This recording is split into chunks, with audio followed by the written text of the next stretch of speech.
justement à cette 6e édition des Africités. Pour vous, quelle vision vous avez de la coopération centralisée pour le futur du Maroc, et notamment pour la coopération sud-sud en Afrique?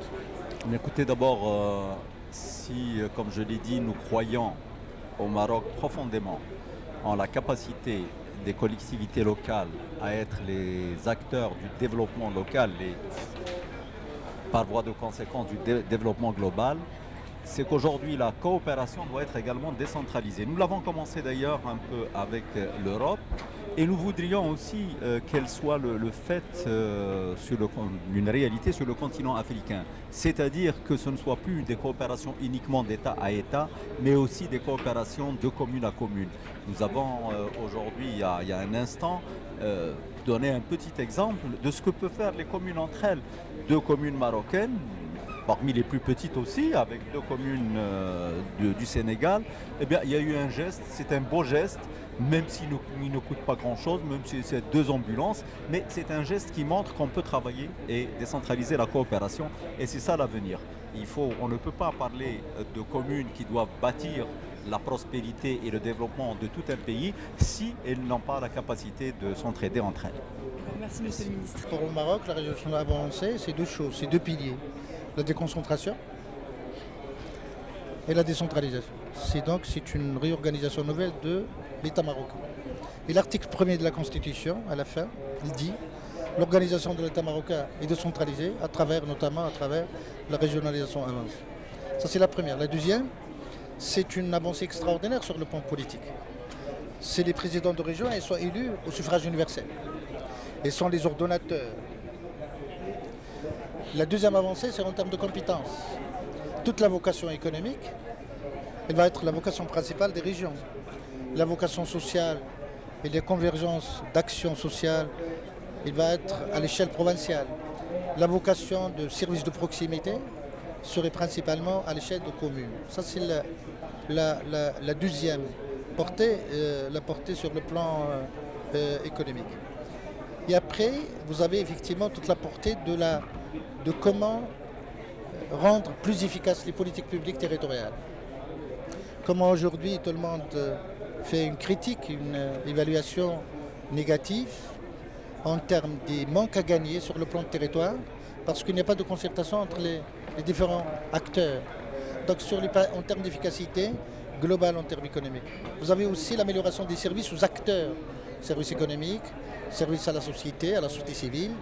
Et enfin, c'est le seul espace où on peut éventuellement développer de la proximité. Voilà. Ici, nous sommes à la 6e édition à Dakar, où le Maroc est arrivé avec une présence très importante à l'organisation, mais aussi notamment dans la présence des délégations marocaines, des maires et des élus marocains. Vous, en tant que maire d'une très grande ville marocaine, Tanger, que pensez-vous de la coopération centralisée, de la coopération sud-sud, et quel avenir vous y voyez ici en Afrique? Effectivement, j'ai été présent à la rencontre de Marrakech et je considère que ce que nous vivons aujourd'hui à Dakar, c'est la continuité de la rencontre de Marrakech. Effectivement, selon le programme de cette rencontre qui est très diversifié, les pays sud-sud doivent réfléchir à une collaboration et une coopération décentralisée. Aussi bien en matière d'échange d'expérience qu'en matière effectivement de complémentarité des moyens. Nous avons entendu des mots des anciens chefs d'État et des maires de certaines grandes villes de l'Afrique qui insistent effectivement sur le fait que les Africains doivent construire l'Afrique eux-mêmes et pour eux-mêmes. Effectivement, c'est vrai que chacun des pays africains s'ouvre d'une façon ou d'une autre sur des expériences diversifiées de l'Europe, du Canada, de l'Amérique, de l'Angleterre.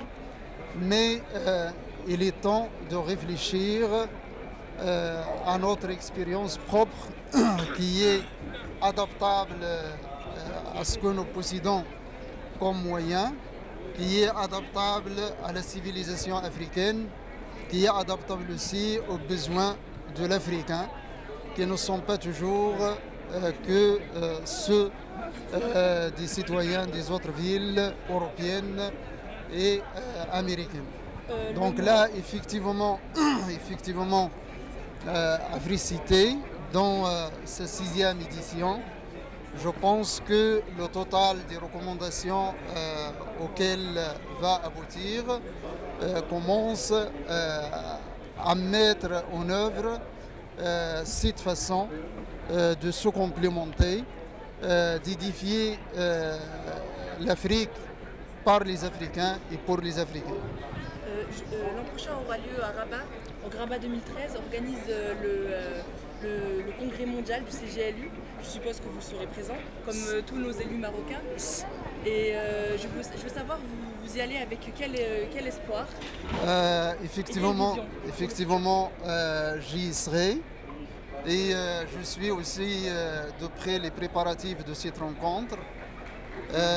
Quoique les thématiques qui seront dominantes, c'est de l'habitat, c'est de la gestion de l'urbanisme, mais effectivement, ça va permettre d'ouvrir un espace où les débats de l'Africité en 6e édition vont être continués à Rabat, effectivement, en 2013. Oui, c'est important aussi pour vous ces débats sur l'habitat et sur l'aménagement du territoire urbain, puisque Tanger est quand même une très grande ville, qu'en matière d'aménagement urbain, vous avez quand même accueilli Tanger Med, qui est le port phare du Maroc. Donc, quand sont votre ville, vous Tanger, quels sont les projets? Ah, c'est toi, pardon, autant pour moi. Bah, Tétouan aussi a connu d'énormes réformes urbaines et d'énormes réformes en termes d'urbanisme ces dernières années. Je voulais savoir, déjà, je voulais féliciter parce que Tétouan est devenue une des plus belles villes du Maroc et c'est une de nos fiertés. Mais aussi, quels sont vos projets phares pour le futur et votre vision pour le futur de votre ville? Merci. Effectivement, au niveau de la ville de Tétouan, et j'ai à remercier Sa Majesté qui honore chaque été la ville de Tétouan, effectivement, où les grands chantiers de la mise à niveau de l'infrastructure de la ville a été presque achevé, je veux dire, en fin de 2012, début 2013. Tous les moyens nécessaires au niveau assainissement, l'eau potable, l'électricité, voirie, éclairage public, les espaces verts seront effectivement achevés. Et nous avons maintenant deux grands projets à attaquer. L'aménagement du Wad el-Mhench, effectivement, que nous espérons être transformé en pôle central de la ville de Tétouan. Puis, effectivement, l'organisation de l'économie locale de la ville de Tétouan. Merci, monsieur le maire. Merci. Quelle est votre vision de la coopération africaine et notamment la coopération avec le Maroc? Merci beaucoup. On nous appelle Sa Majesté Mohamed Tosso Bagdi 13. Nous sommes aujourd'hui à Africité et 2012. D'abord, nos remerciements à Sa Majesté Mohamed VI pour toute son implication pour l'intégration africaine. Nous sommes aujourd'hui dans les stands du Maroc parce que c'est notre deuxième pays d'Afrique, mais nous sommes très honorés. Très honorés parce qu'avec des produits authentiquement faits et préparés au Maroc, des produits traditionnels, c'est ça qui fera le développement de l'Afrique. Et c'est ce que nous voulons pour l'Afrique. Au lieu que chaque fois, nous prenions seulement des produits occidentaux pour nous intoxiquer, mais nous préférons prendre des produits typiquement africains. Nous plaisons d'être dans les produits marocains, typiquement marocains. Vraiment, nous sommes très honorés. Nous vous remercions très sincèrement. Merci beaucoup. Mon nom est professeur Meïssa Bey.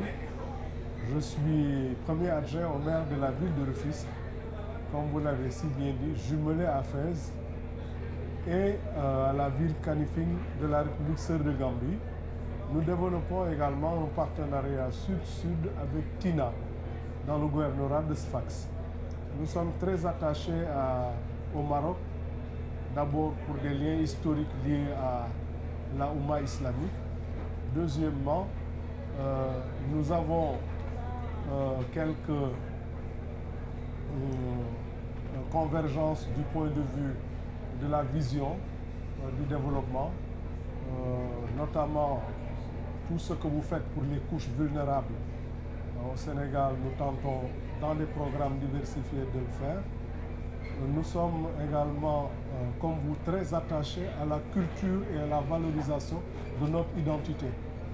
Toutes ces raisons nous ont poussé à développer un partenariat avec la ville de Fès, qui est un lieu de prédilection de la Tijaniya. Comme vous le savez bien, l'islam sénégalais est confrérique. Et annuellement, au-delà de Rufisque, il y a des Sénégalais qui viennent faire le pèlerinage à Fès.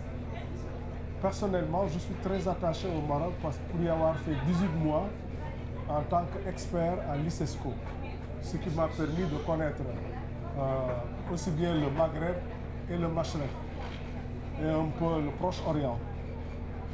Nous développons une coopération avec Fès à travers un pacte d'amitié que nous aurions voulu matérialiser avec la présence de M. Chabat. Je dois vous dire que la ville de Fès a octroyé à la ville de Rufisque 500 000 dirhams, équivalent à 30 millions de francs, pour nous permettre de réhabiliter et de rénover la deuxième mosquée construite au Sénégal après celle de Saint-Louis. Ce qui témoigne de l'attachement à une valeur fondamentale qu'est la foi, qui constitue un de nos viatiques. Je voudrais saluer et magnifier cette coopération que nous voulons. Vous m'en posez la question, dans quelle vision? Une vision gagnant-gagnant. Nous avons développé ce partenariat diversifié avec des villes du Sud, parce que simplement nous sommes dans le même continent, qui est un continent multilingue, multisectoriel, et la richesse des uns devrait profiter à l'indigence des autres. Tout comme le Maroc, la Tunisie, comme la Gambie, nous avons des similitudes. La lutte contre la pauvreté devrait occuper dans la coopération, me semble-t-il, un point extrêmement important.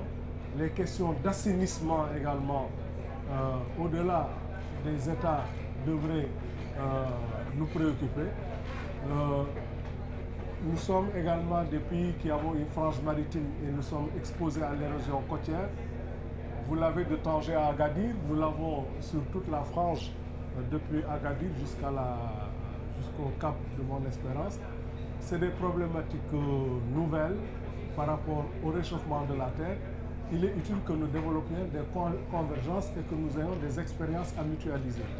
Il s'y ajoute également que sur le plan des identités, nous sommes dans un contexte de mondialisation et dans le Sud, vous préservez les problèmes d'identité culturelle, les problèmes de patrimoine. Je pense qu'il est bon que nous ayons, dans le cadre de ces GLI, une dynamique qui prenne en charge, au-delà de la territorialité, les questions de patrimoine. Alors l'un mis dans l'autre, c'est des visions partagées que nous devons avoir par rapport à la préservation de notre environnement. Il s'y ajoute que nous avons les uns et les autres un fort taux de jeunes sans emploi. La problématique de la professionnalisation et de l'insertion des jeunes devrait également être une de nos préoccupations. Enfin, nous avons des femmes très braves qui gèrent très souvent les ménages, et dans un contexte de pauvreté, il faut recapaciter les femmes pour leur permettre non seulement d'être alphabétisées, mais également de mieux gérer les enfants, de mieux gérer la famille. Voilà un peu la vision partagée que nous avons. Et il est heureux que le Maroc, hôte d'honneur de sa d'Africité, puisse faire bénéficier aux autres pays du Sud et pourquoi pas aux autres pays du monde de son expérience originale sous la houlette de Sa Majesté, le roi Mohamed VI, que nous vénérons et respectons. Hamid Belfdel, directeur du Centre régional d'investissement du Grand Casablanca. Je pense qu'aujourd'hui, la présence et le pavillon marocain Africity démontre clairement que pour nous, le Maroc, et pour les entreprises marocaines et pour les régions marocaines, l'Afrique est devenue encore davantage un espace d'expansion, un espace d'expression des talents et des compétences dans le cadre de partenariats sud-sud, public-public ou public-privé. Ma grande fierté aujourd'hui, c'est de constater que d'abord, le savoir-faire et l'expertise marocaine sont reconnus en Afrique. 2, qu'il y a des entreprises marocaines qui ont investi en Afrique et qui bien évidemment apportent un savoir-faire et répondent aux attentes des citoyens et des collectivités locales. 3e fierté, je dirais, c'est la taille du pavillon marocain et toute cette présence institutionnelle, mais également entrepreneuriale, qui démontre l'intérêt que portent les Marocains, que ce soit au niveau institutionnel ou au niveau entrepreneurial, à l'Afrique et au développement des villes africaines. Nos enjeux sont communs. Nous sommes un pays africain, nous avons les mêmes enjeux que tous les pays africains. Casablanca a les mêmes enjeux que Dakar, que Lagos, que toutes les grandes métropoles africaines. Le fait de travailler ensemble, ça nous permettra de trouver des solutions adaptées à nos problèmes tels que nous les vivons en tant qu'Africains et de ne pas s'appuyer sur d'autres problèmes, sur d'autres expertises peut-être qui ne sont pas adaptées à notre préoccupation, à notre mode de vie et à notre façon de vivre dans la ville. La ville africaine est la ville qui va bien évidemment se développer dans les années à venir. Il y a des gisements de croissance importants et les entreprises africaines devraient être les premières à pouvoir apporter les réponses à ces besoins des villes africaines. Donc Monsieur Wanalou, maire de Rabat, vous accueillez l'an prochain le congrès mondial du CGLU, le centenaire d'ailleurs de cette organisation à Rabat. C'est un événement majeur dans l'avenir de la coopération internationale. Pouvez-vous nous parler tout d'abord de vos visions concernant la coopération décentralisée et notamment, puisque nous sommes ici présents à Dakar, de la coopération, ce qu'on appelle la coopération sud-sud, et nous dire un petit message pour Rabat 2013. Rabat 2013, ça va être un grand rendez-vous qui est mondial avant tout. C'est le 4e congrès de la CGLU. Après Paris, après la Corée, après Mexico, c'est Rabat au nom de toute l'Afrique et au nom du monde arabe, et au nom des pays musulmans et au nom de la Méditerranée qui va abriter ce congrès. Il y aura 4000 à 5000 maires. C'est essentiel, c'est important. C'est important aussi parce que on va le faire au nom de l'Afrique. Et donc, c'est les Africains qui ont initié ensemble de se réunir au Maroc. C'est important parce que le 1er octobre 2013, ça va être, sur le plan historique, un moment important au niveau mondial. Le monde sera appelé à réfléchir à la sortie de la crise. La sortie de la crise qui dure depuis maintenant 4-5 ans, qui s'est installée en Europe, qui gêne le monde entier. Eh bien, à Rabat, on va réfléchir sur l'après-crise, sur la transition énergétique, écologique, sur la transition aussi alimentaire, et puis sur le rôle notamment des territoires, des villes, des communes, pour prendre en charge ce grand challenge qui s'impose au monde entier. Donc ça sera un rendez-vous de fraternité, bien sûr, mais de travail, de réflexion. Et puis, ça sera un moment de relais. Après Dakar, Africité, en 2016, il y a Habitat 3. Il y aura un grand rendez-vous qui s'appelle le rendez-vous de Rabat 2013. Et c'est un moment dans lequel nous allons réfléchir sur l'urbanisation future. Vous savez, le XXe siècle a été le siècle de l'urbanisation de l'Europe. Le XXIe siècle va être l'urbanisation de l'Asie et surtout de l'Afrique. L'urbanisation, ce n'est pas quelque chose de facile. C'est un défi pour gérer les villes en matière d'habitat, de transport, de gestion culturelle, éducative, de santé. C'est terrible ce qui nous attend. Et c'est important que Rabat soit au rendez-vous. Et puis, on a une chance. Cette réunion va avoir lieu alors que toutes les villes du monde vont fêter le centenaire du mouvement municipal. Et le hasard a fait que Rabat abrite cette rencontre alors qu'elle vient de fêter son centenaire en tant que capitale du royaume. Et puis, justement, alors qu'elle vient d'être choisie par l'UNESCO comme patrimoine mondial de l'humanité.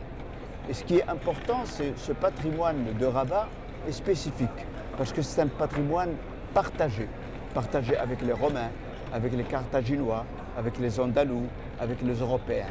Le partage, c'est essentiel, ça veut dire les valeurs de la tolérance, de la fraternité, du fait que ce qui se passe chez nous nous appartient avant tout en tant que Marocains, mais nous appartient aussi avec les autres. Et c'est au Maroc, le pays de la tolérance, de l'ouverture, le pays capable aussi de s'ouvrir sur l'autre, sur les autres. Alors c'est formidable que tout ceci se passe à Rabat. Et ça se passe après Africité ici.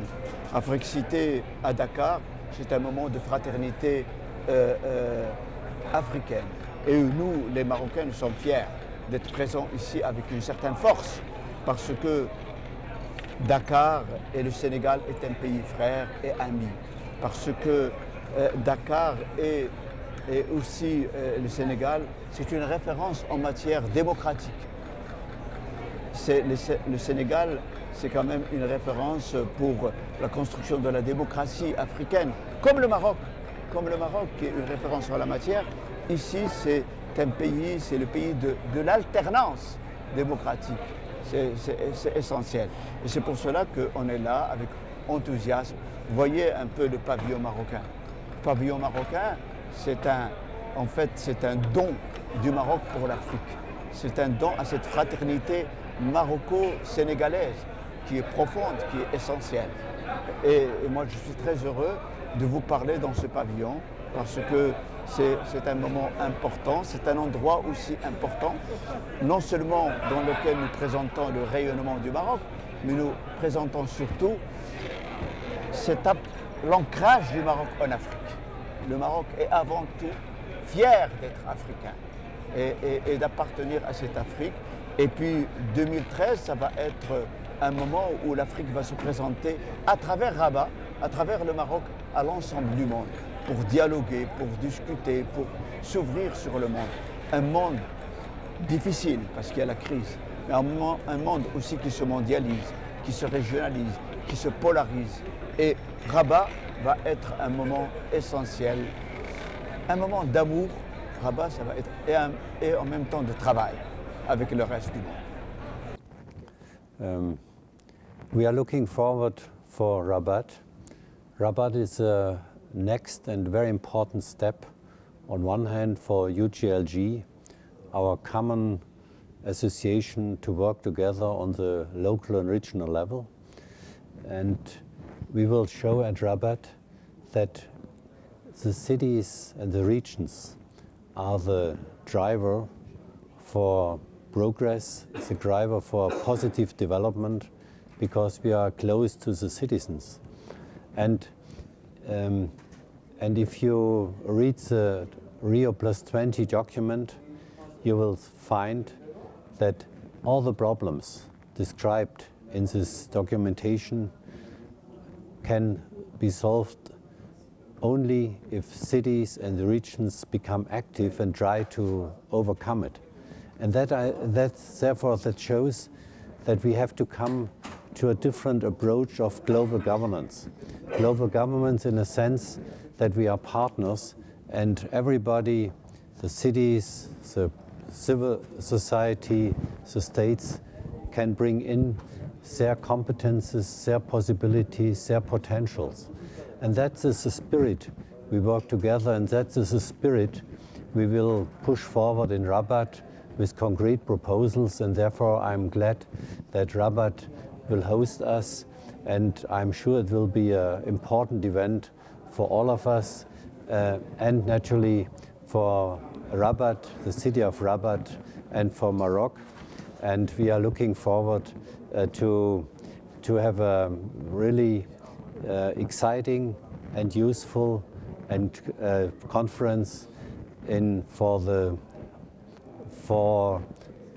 not only for our citizens, but for a development in our world which has to be more sustainable, which has to be more fair, and therefore it's really worthwhile to come to Rabat. It's worthwhile to prepare this World Summit of Cities and Regions.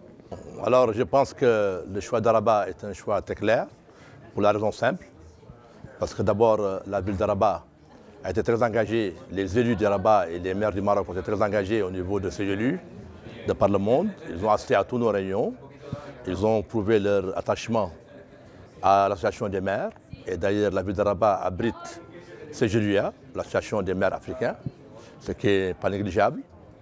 Et nous avons aussi été logiques par rapport à la capacité de Rabat au niveau logistique. Il y a assez d'hôtels au Maroc et nous avons déjà expérimenté l'accueil au Maroc. Nous pensons que le Maroc était capable d'abriter cette grande réunion. Par ailleurs, vu le niveau de centralisation au Maroc, avec la régionalisation, les nouvelles lois que le roi est en train de mettre en place pour donner plus de pouvoir aux élus, nous pensons que c'est un modèle de centralisation et ça aussi nous a aidé à pouvoir faire le choix de Rabat pour que les autres villes, les autres pays puissent aller vers de l'avant par rapport à la décentralisation qui est le combat des maires. Okay, I would like to say that the summit, which will be in Morocco, Rabat, is an achievement in Africa as a continent. We are very proud of it, basically because we've never had one of its kind. And I think it is very important that the world also knows Africa exists, and we'll be having all the local authorities, cities, and maybe governors of other states like China, all of them assembled in Africa. And to me, it's not only a boost for Rabat, but it's also a boost for Africa as a continent. And we'll be most delighted to host the whole continent. The whole world in our continent. Morocco is part of us. It's African. It's so when we have the World Council there, we feel proud as Africa, not just as a city. And I believe this will open gateways for other cities to hold the same and other functions to take part in Africa. My name is Tadei Masunda.